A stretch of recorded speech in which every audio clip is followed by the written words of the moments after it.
feeling good. Hey, Paul, how you doing? Good morning, PA.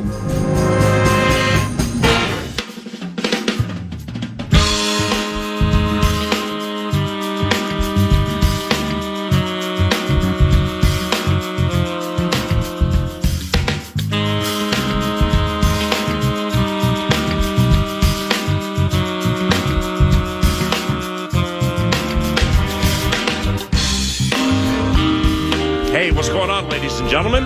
Welcome to Vox in the Box from Korea Rink, the practice home for your Minnesota Wild. I'm Paul Allen, Nordo produces, and Fanduel's Kevin Gorg is here with us. And we start the show with Minnesota Wild head coach John Hynes. What's going on, John? Good to see you in person, my brother. Great to see you. It's been a while. And thanks for everything during the course of the season. I know you got the Olympic break coming up soon. Not necessarily a break for you, but it's great to be out here for a Vox in the Box. 26, 12, and 9 through 47 of them. Just a general question. How do you feel about the team's lot in life with 11 to play before that Olympic break? Yeah, I feel like we're in a good spot. It's I really like how we've kind of come out from the break. I think that we've played some pretty good hockey, found a way to get some points. I'd like to see a little bit more, with these last 11 before the break, some consistency to our game and get back to, winning a little bit more than we have the last couple of games. Coach, when you play in this league, 82 games, the team that's most desperate on a lot of evenings ends up having the edge. And I think you're going to face a team tonight in Winnipeg that's probably going to be as desperate as any team you'll face in the next 11. You're kind of locked into that 2-3 spot right now in this division, the best division in hockey. How do you keep your team desperate? Well, we want to continue to grow our game. I think we all know over the course of 82 games, there's some ebbs and flows to the season.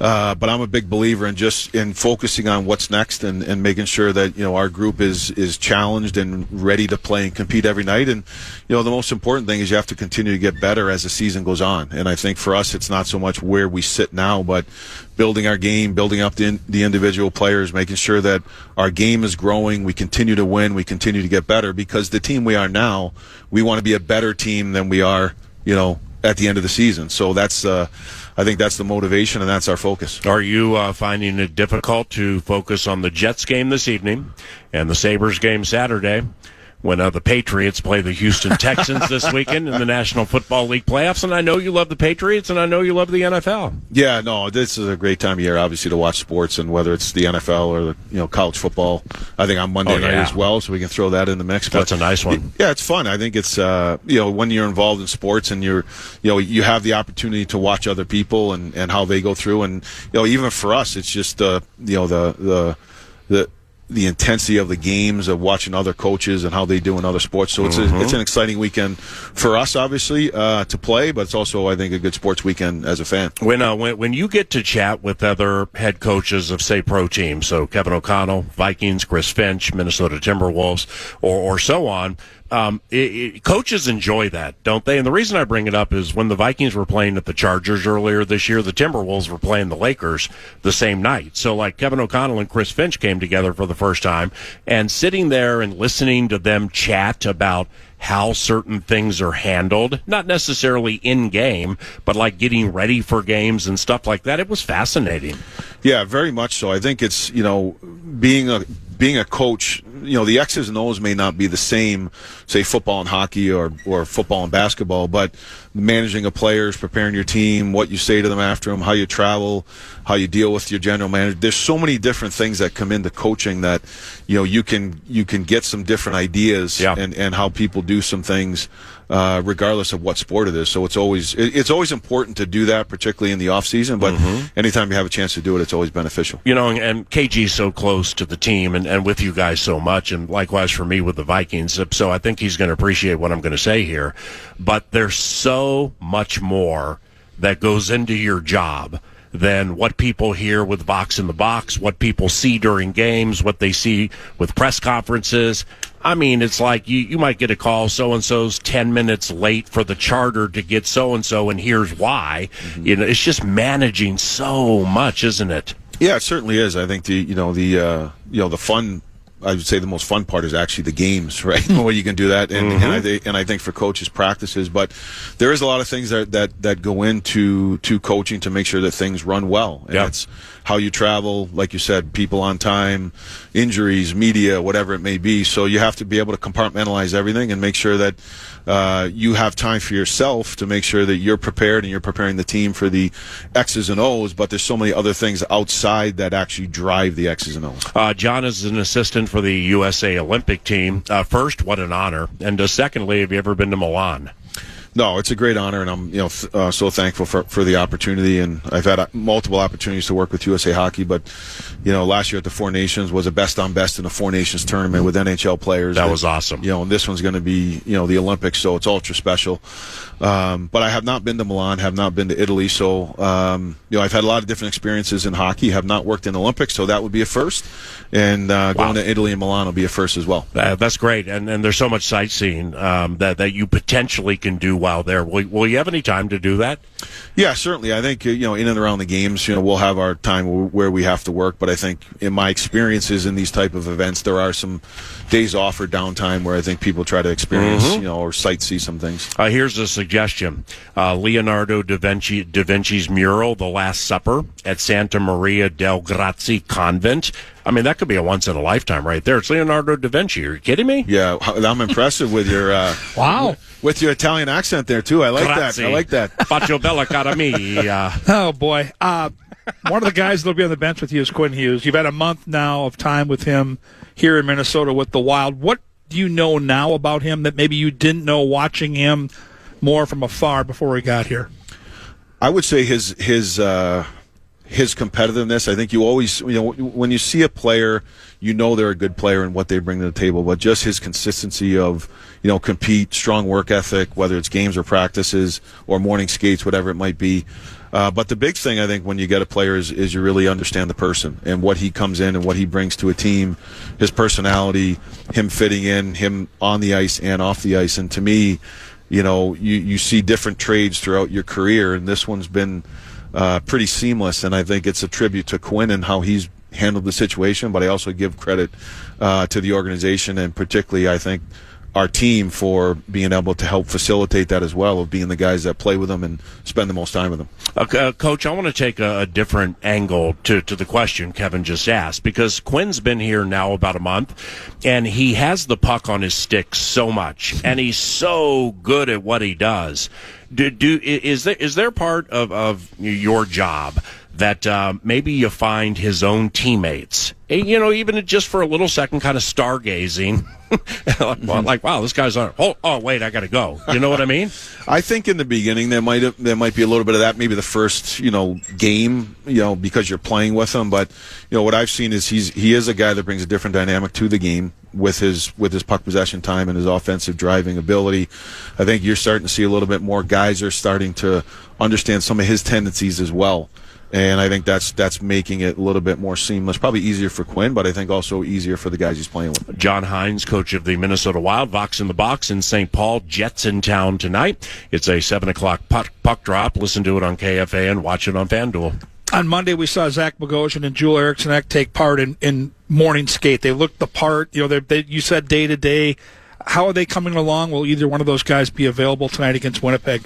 They're both coming along really well. So they're going to do a little skate here prior to our morning skate, and then they're going to test it out with the team as well. So I'll get a little bit more information, I think, later in the morning. Nice. With the Jets this evening, Minnesota's looking to sweep the Jets in a season series for the first time since 2018-2019, and Winnipeg may be last in the division, but it's gotten hot of late. This division is just so rock solid from top to bottom. What do you see in the Jets? I think they're playing really well. I mean, the games that we've played them have been both highly contested games, and they're a good team. They play with good structure. I think Hellebuck's playing well now. Their top players are always difficult to play against. I think they have depth in their lineup.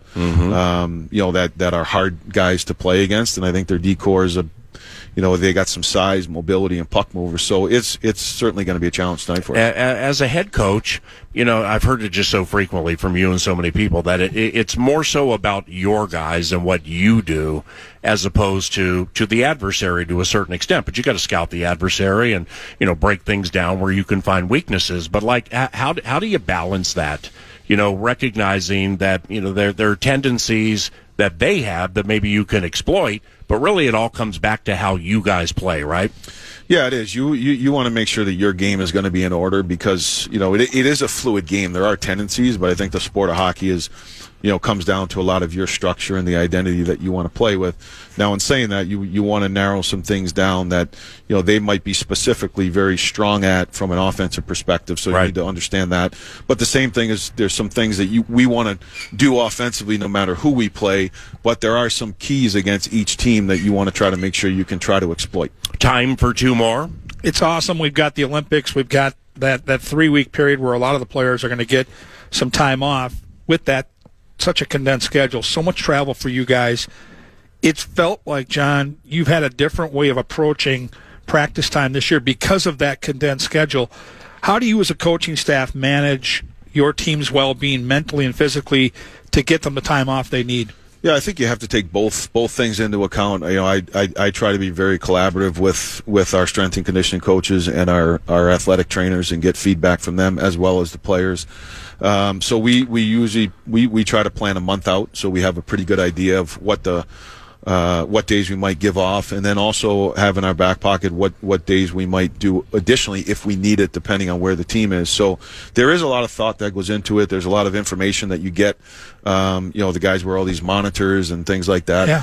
And the other part too is I think that with the travel and how intense the game schedule is sometimes it might not be as much physical as it is mental. I mean, it is physical, don't get me wrong, but sometimes it's just mental, and I think it's finding that balance of communicating with the strength coaches, athletic trainers, the players, and trying to take all that into account and try to do what's best to get us ready for the games. So what do you mean by that? Like sometimes you can notice that somebody just needs a little extra time off, lay off them in practice or something? Exactly. I think it's individuals, but I think it's also as well as the team. It's, we try to, especially late, in the year where we're at now, we're getting to in the second half of the season, it becomes a little bit more individual based. It is the whole group, and there's times where you need to make sure that everybody's doing the same thing. But I think it is important at this stage that you try to take the individual account of what particular players need, and then in turn it should make the team stronger. Last one.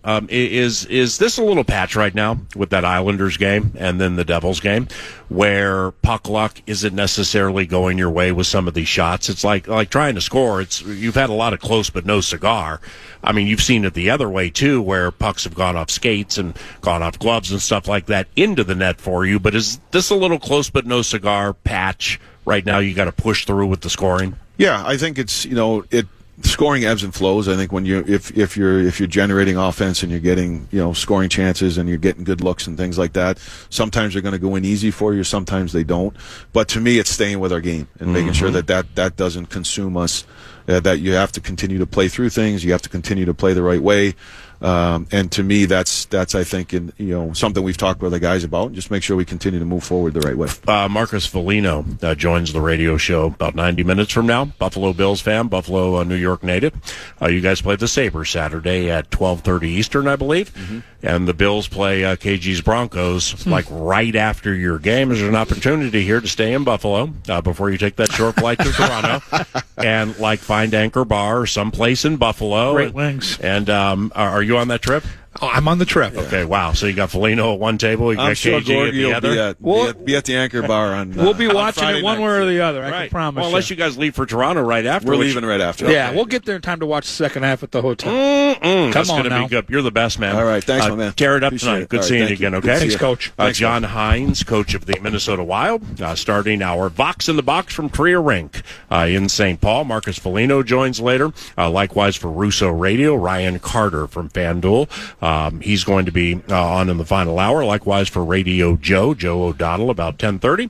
And KG sticks around for the next segment to chat myriad topics from Trier Rink. Nordo produces, and I'm Paul Allen. You're listening to 9 to noon, your cash giveaway leader coming up soon. Don't leave. The Fan wants to give you a shot to win some bonus bucks with our national cash contest. Enter the keyword bonus at KFAN.com now for your shot at winning. That's keyword bonus. Enter it now at KFAN.com.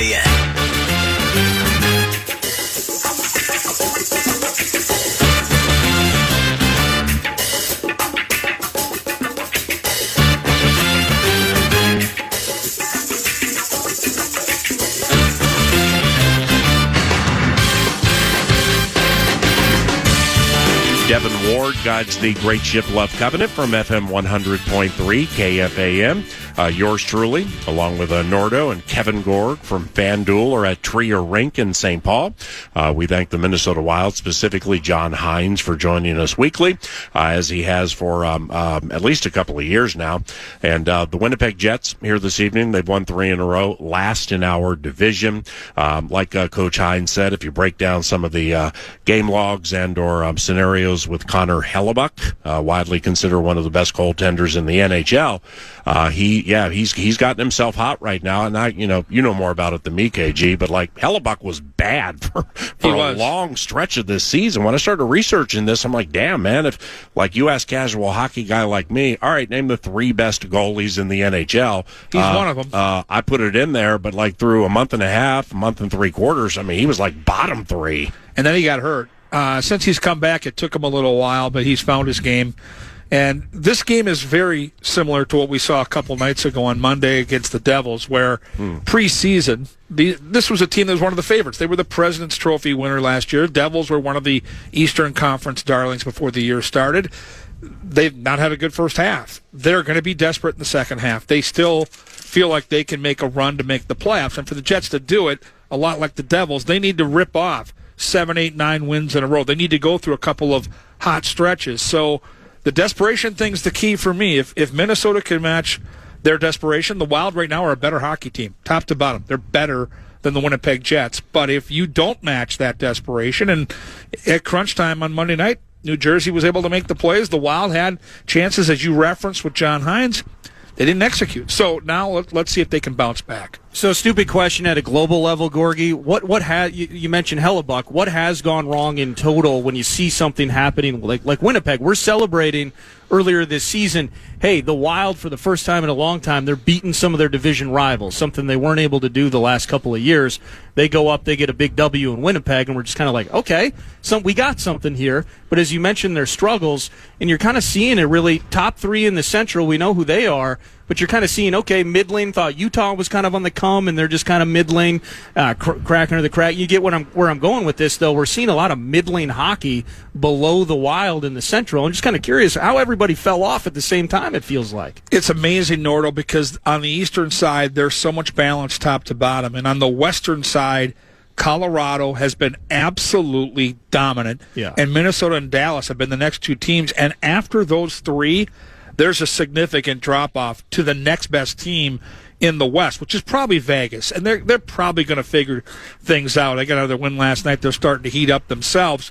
My point is, teams like Winnipeg didn't defend well the first 2 months of the season, didn't get goaltending, special teams were awful, and there just is, in this league, there just isn't enough room for multiple things to be going the wrong way. The parity in this league is legit.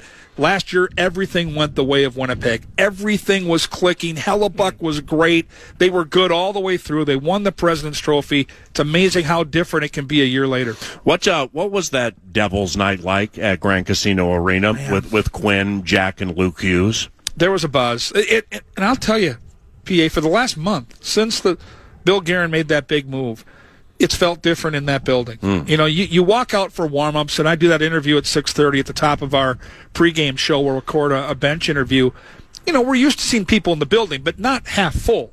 And then the energy within warm-ups. You know, this is 40 minutes before puck drop, unmatched. And then when you see the brothers take that picture and you dig deep into the matchup and how little they've played against each other. This is just the 3rd time they've competed against each other. Then you start to realize, mom and dad are in town. The family is there. They've got part of one of the sections reserved for the Hughes gang. And it's a big deal. And then you can feel that in that interview with Quinn. He's kind of opening up a vein a little bit, talking about how special this is. So, no, it's cool. It was awesome.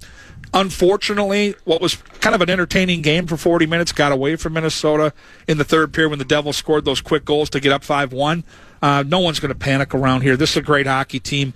They are going through a stretch, and I loved your question to Coach Hynes about puck luck. You're going to go through ups and downs through the year. I do think this is a sneaky big game because this road trip that they're going on, it's not the 14-day odyssey we saw last month, but it's 3 games in 4 nights. Buffalo's the hottest team in hockey. Really? Think about that. Tage Thompson, though. 14-2 in their last 16. Jeez. And Montreal and Toronto are both rolling Tage right Thompson now. into those prize picks things that you talk about, Naylor. Well, seriously. No, and obviously Buffalo on Saturday is, such a great sports town.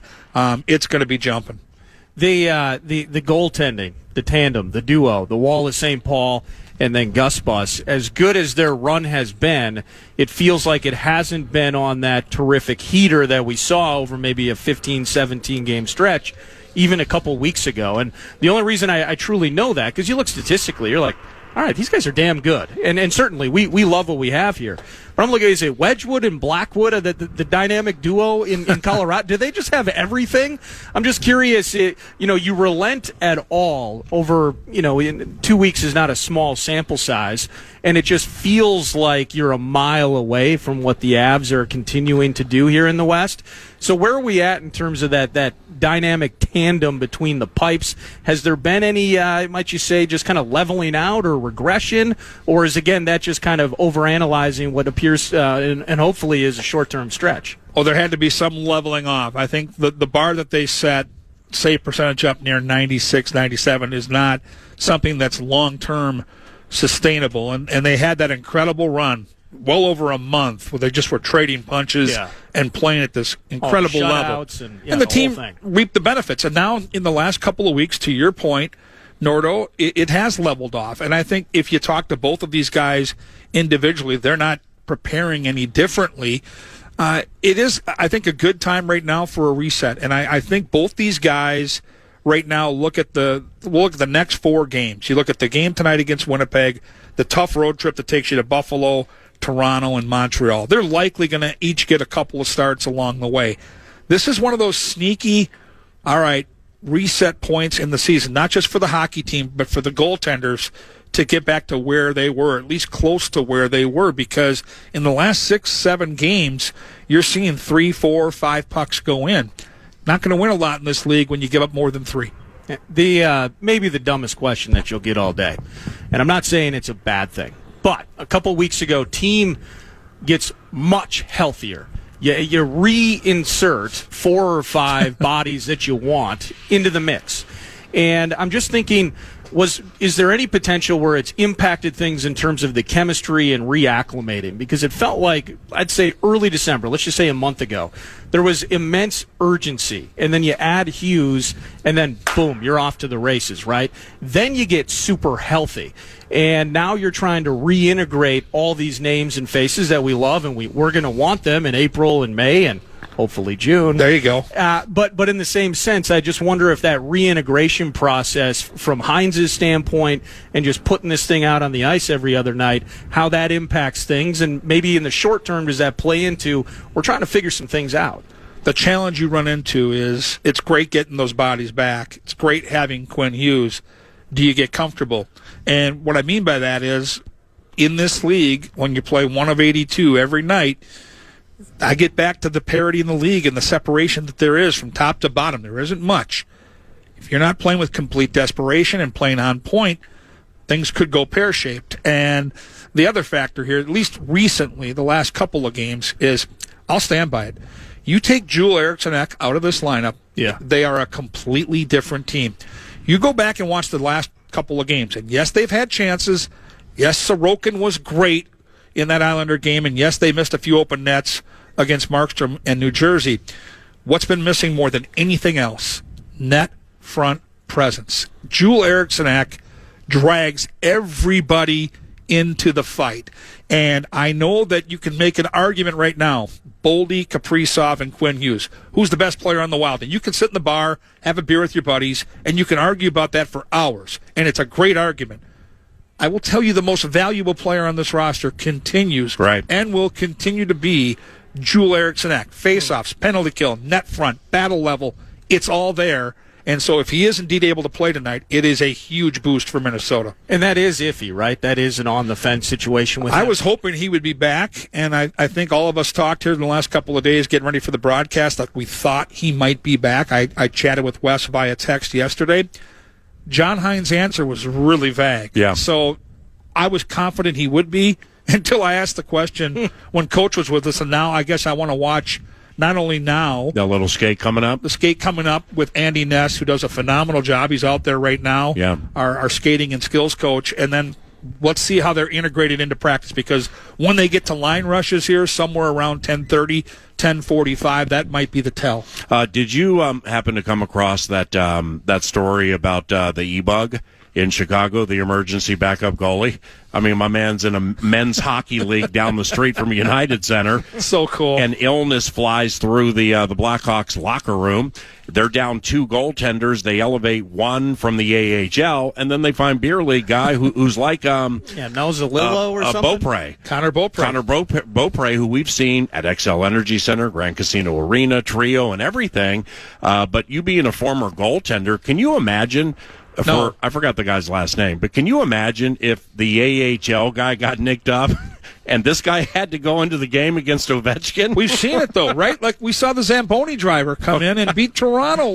That's right. It's Ayers, maybe? Yeah, it's a fascinating part of the NHL, way behind the scenes. It almost never happens. It's like an eclipse of the sun, but when it does, it becomes the story throughout the league. One quick question on that though with Beaupre. Yeah. He's the E-Bug at Grand Casino Arena. Yes. So if the other team required, would he potentially have to put a sweater on and play for E-Bug? I mean, let's say super awful things happen throughout the day. We're not rooting for that. No. But E-Bug. he could potentially have to put a Jets. Worst case scenario, he puts a Jets sweater on. So he's kind of like the facility. He's the venue E-Bug for either team. He is. And, wow. He's practiced with the Wild when there are stretches during the season when a goalie needs a day off. That's a conflict. Fleury's not around. He slides right out there. You're right. His dad, legendary goalie for the North Stars, took him to the Stanley Cup back in the early 80s. Donnie Beaupre. Wait, Don Beaupre was the goaltender for the Wild when they played Lemieux and the Penguins? For the North Stars when they played the Islanders. Islanders. The North Stars. Oh, the Islanders. 81 Cup. Oh, wow. Him and Milosh were the 1-2 punch. So was that Trottier, Potvin, Bossy, That was in the Billy middle Smith? of their 4-year run. Oh, that was year 2. Oh, I thought it was a 3-peat. It was 4 straight? 4 straight, and the North Stars got run over. Mm-hmm. They did get a win. They got run over in 5 games. Kevin Gorg, Fanduel Television, joining 9 to noon out of the gate. We had John Hynes on the radio show earlier. Moose, Marcus Foligno joins at 11. How's he getting along these days? Getting along great. He scored a goal a little while ago, which I think really helped his confidence. He's not here specifically to provide offense, but he brings the energy. He brings the emotion. He's one of the leaders of this team, so it was great to see him get a puck and have it go in at that. Listen, you're going to have more fun talking with him. He's one of my very favorite all-time in my 20 years of doing this, guys to sit down and chat with. Yeah. Because he will talk about the Buffalo Bills. He will talk about his beautiful 3 daughters and life away from hockey. Foligno face-off. He's great. And his brother and that whole charity drive. It's phenomenal. And I think, he's one of those guys that he's made for media hits, whether it's radio or TV. Do you think, because last time we chatted with you on the radio, and I credited you within the last couple of days promoting Vox in the Box, saying, holy cow, Senor Spotty really saw that thing clearly. He basically guaranteed a win at Seattle to finish the long trip. Anything. And, you did. I said it was the easier of the 2, for sure. Right, and then you were, concerned about the Islanders game, and they lost that game. Well, then they lose to the Devils. Now, granted, the Devils had beaten them 5 or 6 consecutive. But do you think maybe there's a chance that it took 2 games after that long trip to kind of get everything going again? Or was it just one of those nights? I do think the tell that the coaching staff had, and this is why I asked John the question in our first segment, the fatigue factor of that trip when you get back and you change time zones and you try to reacclimate. And a lot of these guys have young kids at home and different schedules. when they're at home compared to on the road. I believe the tell was they took the last 2 days off. And this is something we have not seen from John Hynes in his time here. So they have the game Monday, scheduled day off Tuesday, which is normal. Normally, Wednesday, they're going to get right back to it, right? Yesterday, complete day off, no media availability, which tells me they're going all in the night, right? Yep. Rivalry game, hungry Jets who are desperate. Hellebuck, all this. Like, this is a game where he wants them rested and ready. And so I thought, yes, to your point, I think the coaching staff maybe felt that way, and an extra day off probably is going to do them some good. What is a day like today like for you? I mean, generally speaking, you're super kind to come out here and help 9 to noon for the first 2 segments. I wouldn't imagine you would be here this early otherwise. However, you still get here early on a game day. So, like, what's your day like? Well, you start the day out by trying to communicate with the crew that's going to put the broadcast on, pick a guy to interview. We're going to ask for Matt Boldy tonight. Marcus Johansson will be our backup. So you start communicating with Aaron Sickman and his team. Is that the pregame or between periods? Pregame interview. Got it. And then, you do the conference call. You start to mix ideas up, what direction you want the show to go tonight, some of the storylines. Wild trying to sweep the Jets certainly being at the top of that list. And you spend an hour and a half, 2 hours here talking to players, talking to coaches. I'll record a quick little video preview that our Fanduel, the big network, uses all over the league. They have different guys that do these little 60-second previews. Then you go home for a couple of hours. You put the placards together. Some people have tablets, normal people, where they type in their stuff. I write them out by hand. So do I. As you know. Multicolored. Got to do it. And Markers, then, though. Yeah. Right. About 3:30, you hop in the shower, put the suit on, and come on back to the rink and get ready for a great night. There's nothing like game night. I'm with Coach Hynes. The days in between are cool. The travel's great. Yeah. There's nothing like game night. Somewhere in between the establishing of the Boldy pregame and getting the FanDuel clip ready and then going home and coming back, there has to be a Fenway and or Brooks walk. There'll be a big walk today because they're going to be alone for a lot of the day. They're alone right now. I left the house somewhere around 8 o'clock, so we did a little neighborhood sweep around 7:45. We'll get a nice afternoon walk in, and then we'll tuck them in. They'll watch the game tonight with Mom, and it'll be good fun. Your Broncos versus Foligno's Bills. Oof. And, it's your Broncos and Marcus Foligno from Buffalo, his Bills. Well, I love Josh Allen, so this is one of those weird spots. Well, it sounds like spot-up time between you and the man called Moose. Yeah, that doesn't sound it's like a weird dinner spot. or something. Yeah, I wouldn't mind that. I think the Broncos are going to win. I do. I think their defense rested and ready. I looked at that game last week, and I'm super impressed that the Bills went down there and beat Jacksonville. And by the way, Jacksonville went to Denver and mushed my Broncos a month ago, but it's been a grind for Buffalo. You watch that Philly game late in the year. He's getting beat up. This guy, if he isn't the MVP, he's unbelievable. He has no good wide receivers. I'm telling you, they have no passing game. Right. They just lost another guy to an ACL. They Shivers. did? Yeah. Jeez. So I get that James Cook is an elite running back, Yeah. but their defense is middle of the road, if not bottom half. Their wide receiving core, I will put you at the top of the list as the least dangerous receiving core in the NFL, and yet they go out there and produce every week. This guy is Superman. Yeah. So as much as I like my Broncos, the X factor of not knowing what Josh Allen can do at any given point in that game makes me a little nervous. Belief in the secondary type people is so important this time of the year. And what I mean is like Brandon Cooks, all right, the former Saint, the former Cowboy. I mean, Brandon Cooks has bounced around for like a decade. All right, he's in the Bills' covenant. Somebody goes down. They need Cooks in the game to play like 10, 15 plays. I think he finished with like 3 catches, 53 yards. He had an 18-yard grab on third down that was one of the biggest catches of the game. Crazy. My man just got to the covenant, and here's Josh Allen basically just like pretending what the huddle would have been like. BC, it's coming your way, and here's what we're going to do, and let's just everybody exhale, ready, and then go out there and do it. So it's amazing. He believes, he empowers everybody around him, and that's just so galvanizing. Just a quick recap for those who don't know. You are Burnsville bred and raised, and Yes. you've lived in Minnesota all your life. Yep. How did you become a Broncos fan? I was 6 or 7 years old. I was collecting beer and pop cans, and Orange Crush, the pop, Oh, yeah. came out with the Denver Bronco can with the logo and the horsey on there, and I'm like, oh my heavens! That's the And there was best. like 6 in the collection. Then I started doing a little deep dive into the Broncos Yeah. and realized Rick Upchurch was their receiver / kick returner, former Golden Gopher. Wow. I grew up going to the old Memorial Upchurch. Stadium watching. I knew Mecklenburg, but I didn't know Upchurch Upchurch. was their big play guy, and then Wow. a couple years later, it's 1977, and they're going to the Super Bowl to take on Golden Richards and the Dallas Cowboys. Now, the game didn't go our way, but Craig Morton and my team, that was it. I was like, I'm hooked for life, and that's where I've been. So it was Morton. It wasn't even Elway. It wasn't even, it was the same number. Oh, yeah. So it was Different Haven guy. Moses. Nice call. 25, wide receiver. Nice. Yeah, players like that. Mecklenburg, Dennison. Gradishar. Yeah, Randy Gradishar. That's what I was thinking so of. good. Well, in that game, I mean, since we're racetrack raised, the total's 46. Are you kidding me? Between those, now I know Buffalo's defense has been suspect and was bad against the run the whole year, and Etienne, I thought was going to have a bigger game than he did, but he didn't because it's playoff time. Everything shrinks and everything becomes tighter and more nerve wracking. When I saw that total at 46 with this Broncos defense, and they're rested, and it doesn't behoove Allen to throw the ball 40, 45 times a game unless he has to, I was like, 46? Are you kidding me? I think the winning team if you get to 23 in that game, you're going to feel really good about getting a victory. I'm with you. I think it's going to be a tight, low-scoring game. I think Denver's defense is going to dictate the pace of play.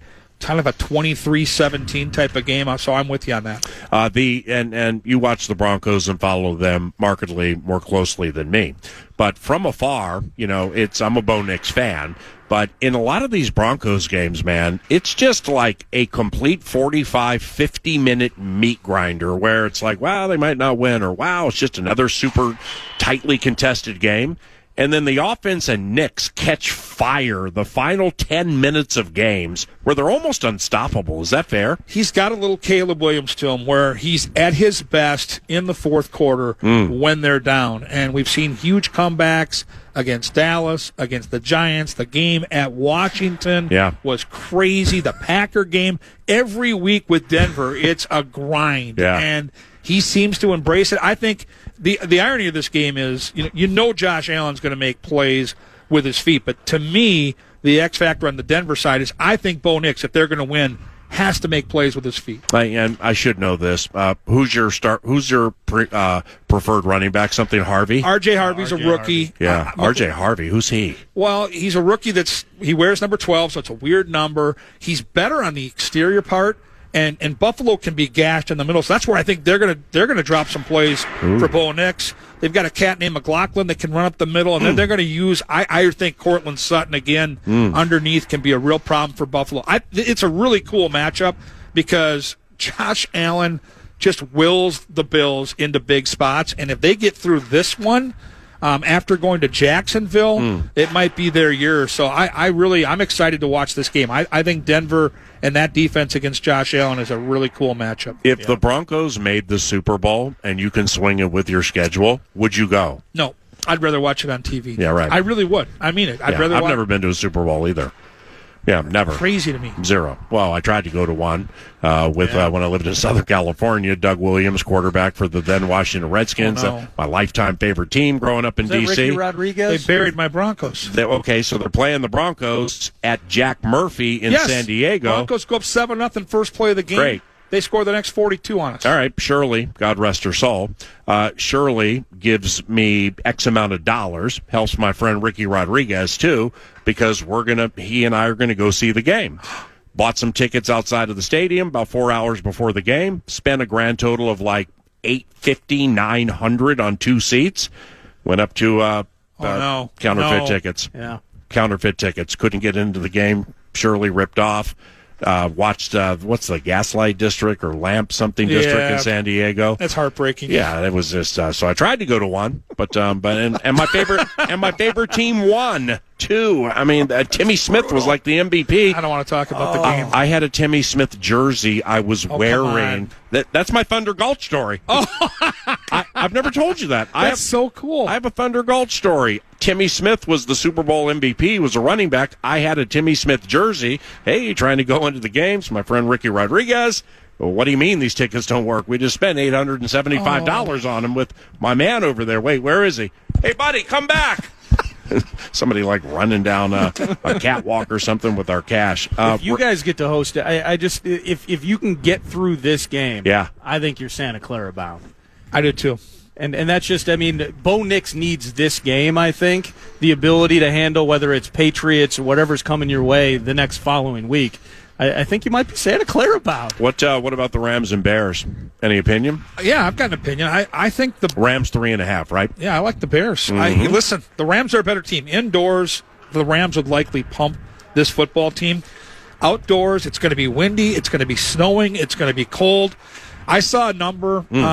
VSiN is there are guys.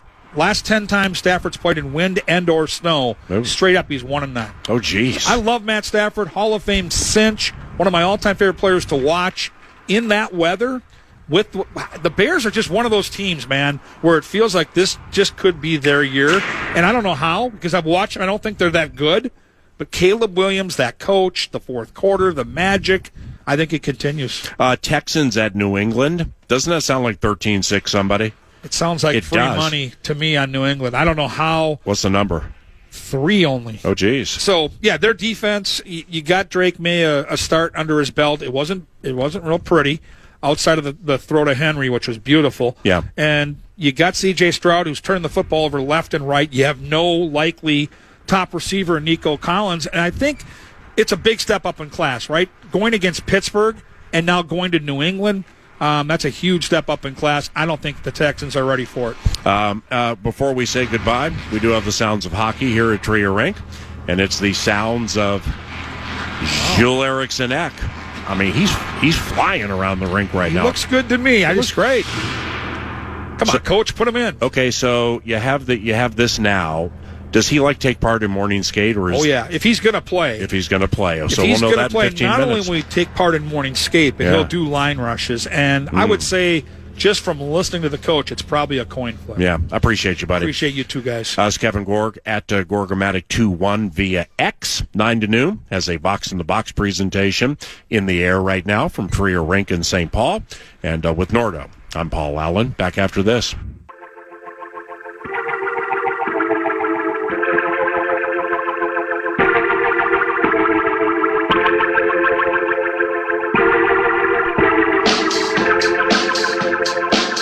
Russo Radio, Michael Russo from The Athletic and theathletic.com about 10, 15 minutes from now. A break from hockey for a moment to update us on some things, if anything, that has transpired in the world of the National Football League since we last spoke. Yeah, indeed. Vikes Bites / NFL Bites segment, if you will. We will start with the purple, in fact. Just going hardcore on Flores fodder and season-ending press conferences and things yesterday. Yep. Kind of the conversation, and it's still just, I can't wrap my head around it, PA. The idea that Flores would leave Minnesota with a lateral move to a defensive coordinator with another team. Yeah. The idea that the Vikings would not be able to match resources if can we get an extra title on a business card here, money situation, the whole thing. And I saw the news yesterday interviewing with the Washington Commanders. Now, I forget what the name, it's not Adam Peters, maybe that's the right name, maybe it's not. He has a connection via the Patriots with, I believe, the Commanders GM. Jeez. And so there's a history there. Again, in 2022-23, before he took the Vikings job, he had that connection with Monty Ossenfort, the GM down in Arizona, and went through the interview process for the head coaching job. Whether he turned it down or in the end he was a finalist in name only, however that process worked, he comes to Minnesota. Right. But seeing stuff like that taking place, I don't want to say it's problematic. I'm not getting goosebumps or worried by any stretch, but that kind of struck me. And then as I'm still trying to think about how that would work out, the news comes out that he will be interviewing for the Pittsburgh Steelers job. So thus far, as we're just kind of on the Flores tracker, and you're taking notes, you got a pen and a pad and a stenographer in the mix here. You have Ravens head coaching job, which has some intriguing elements to it.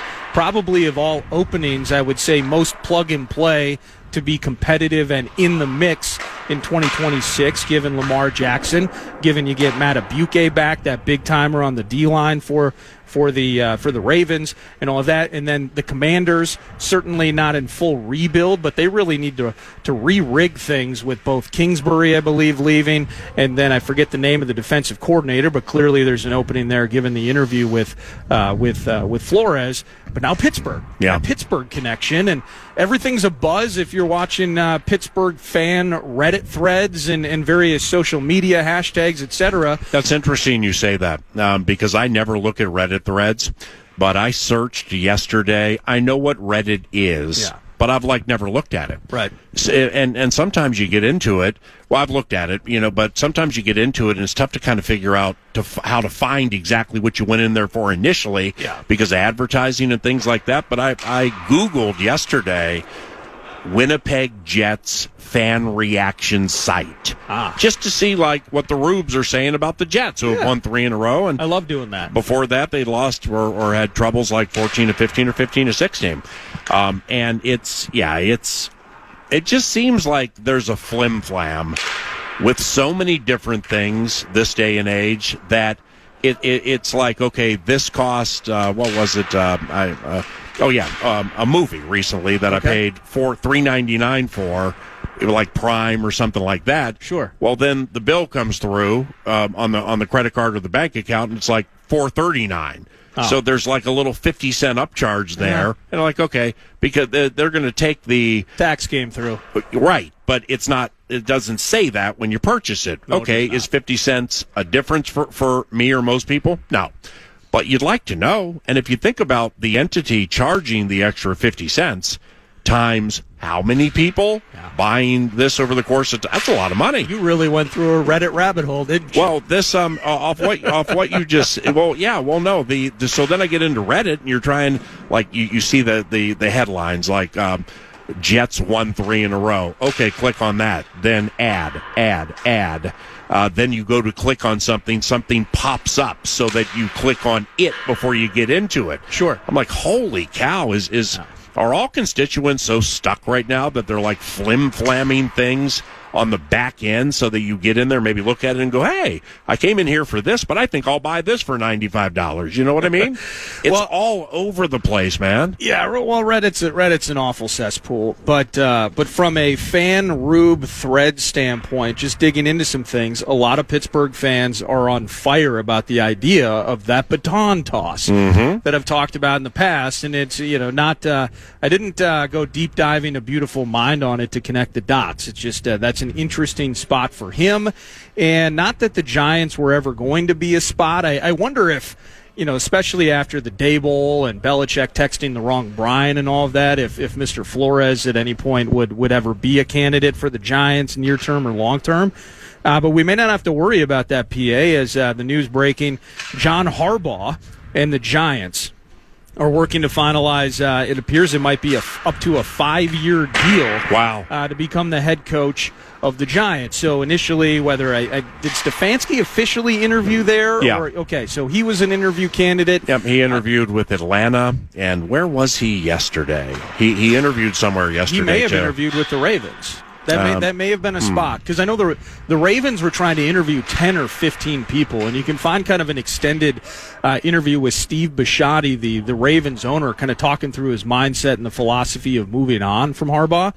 It was kind of an interesting. You don't get to hear that from owners very often, but in terms of what's going on in the NFL, you do have Harbaugh Giants. Harbaugh to the Giants. Yeah, it's when we have this conversation, and there's really no right answer here. It's just opinions, and we were prioritizing, what job is best and why. Yeah, I put the Giants first for several reasons.